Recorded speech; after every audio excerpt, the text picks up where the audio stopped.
Following concern raised at the violence exhibited in the last general elections in 2021, political party leaders, diplomats, religious leaders, Electoral Commission, security agencies, representatives of civil society fraternity today gathered under what they called the International Republican Institute to find ways of limiting chaos at the next polls.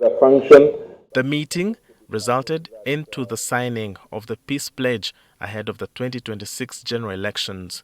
U.S. Ambassador to Uganda, William Pope, noted that the peace pledge should be a platform for political actors to uphold peace. According to Pope, concrete actions towards peace is paramount to avert the dangers of conflicts that mainly affect innocent citizens. Together, it is your collective will and commitment that will enable Ugandan children to grow up in a peaceful country, free from violence and empowered to dream and to thrive in a society where differences are respected and collaboration is embraced. Religious leaders under the Interreligious Council of Uganda, led by Apostle Joseph Serwada, welcomed the move to a peace pledge with a call to place country ahead of personal interest.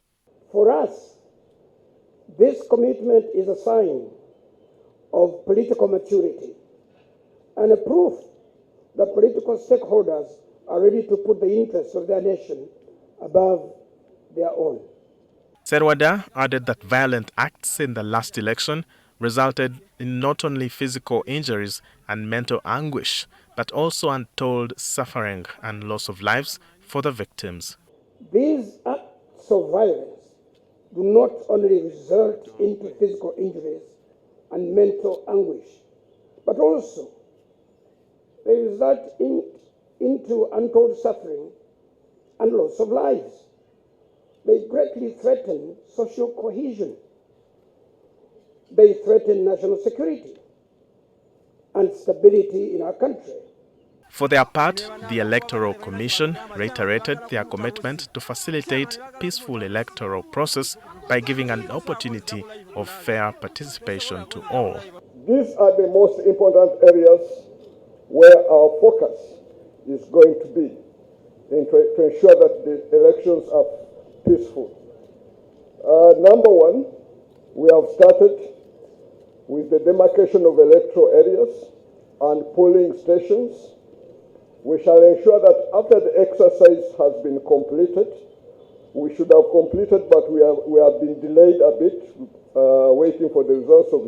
Justice and Constitutional Affairs Minister Norbert Mao used the occasion to assure religious leaders and other stakeholders that government would do everything in its power to facilitate the smooth electoral process. We expect that we shall have a national dialogue and reconciliation process. I'm doing my best to persuade the government that it is timely. But because certain things are likely to be revealed which may be embarrassing or even painful, it takes a lot of courage. So let us encourage our president to accept that this thing has to be done. The minister reiterated that it is time to discuss a transition from one head of state to another as a way of forging the way to a brighter future for Ugandans. Let President Museveni be the last president to jump over dead bodies while going to take the oath of president. I definitely don't want to be that kind of president. Oh, Uganda, the land of freedom.